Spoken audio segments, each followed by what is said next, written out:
Hello friends, welcome to Hamta's Flavor.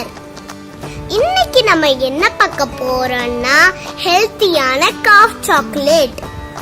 Mixer ஜார்ல clean பண்ண இஞ்சி ஆட் பண்ணிக்கலாம். அதோட 3 ஏலக்காய் 3 கிராம்பு சேர்த்து கொஞ்சமா தண்ணி ஆட் பண்ணி நல்ல பேஸ்ட் பதத்துக்கு அரைச்சி எடுத்துக்கலாம். இப்போ அரைச்சி எடுத்த விழுத நம்ம ஒரு பவுலுக்கு மாத்திக்கலாம். இந்த மாதிரி நல்ல பேஸ்டா அரையணும். ஏலக்காய் கிராம்பு எல்லாமே நல்லா மிக்ஸ் ஆகிடணும். அடுத்ததா அதே ஜார்ல வெத்தலை, ஓமவல்லி இலை, துளசி இலை இந்த 3 இலையும் சேர்த்து நம்ம பேஸ்டா அரைச்சி எடுத்துக்கலாம்.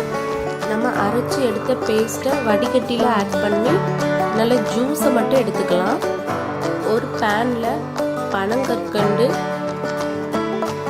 நாட்டு சக்கரை இந்த ரெண்டையும் சேர்த்து ஒரு டம்ளர் தண்ணி ஆட் பண்ணி பாயில் பண்ணுங்க. பாயில் ஆனதும் நம்ம அரைச்சி வச்ச இஞ்சி பேஸ்ட்டை ஆட் பண்ணிக்கலாம். ஆட் பண்ணி நல்லா மிக்ஸ் பண்ணி விட்டுறணும். இஞ்சி நல்லா குக் ஆகணும். நம்ம ஆட் பண்ண இஞ்சோட பச்சை வாசனை போனதும் நம்ம எடுத்து வச்ச இந்த இலைகளோட ஜூஸ் ஆட் பண்ணி மிக்ஸ் பண்ணிக்கலாம்.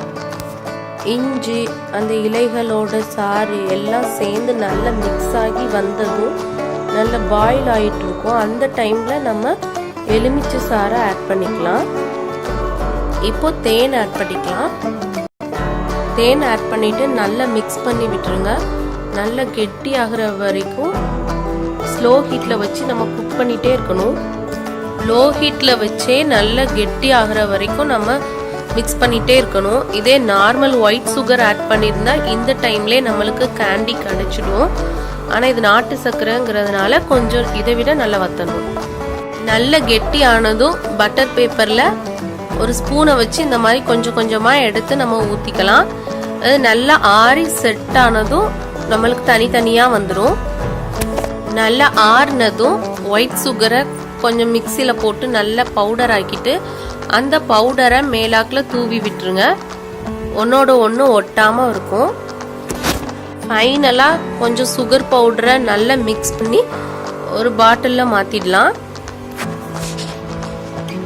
இந்த மாதிரி நம்ம செஞ்சு வச்சுக்கிட்டோன்னா தினமும் குழந்தைங்களுக்கு ஒவ்வொரு கேண்டி கொடுத்தா அவங்களுக்கு சளி வராமல் தடுக்கலாம். கஷாயம் மருந்துலாம் குழந்தைங்க சாப்பிட ரொம்ப கஷ்டப்படுத்துவாங்க. இந்த மாதிரி நம்ம செஞ்சு கொடுக்கும்போது அவங்களுக்கு மிட்டாயின்னு நினைச்சு அதை சாப்பிட்ருவாங்க.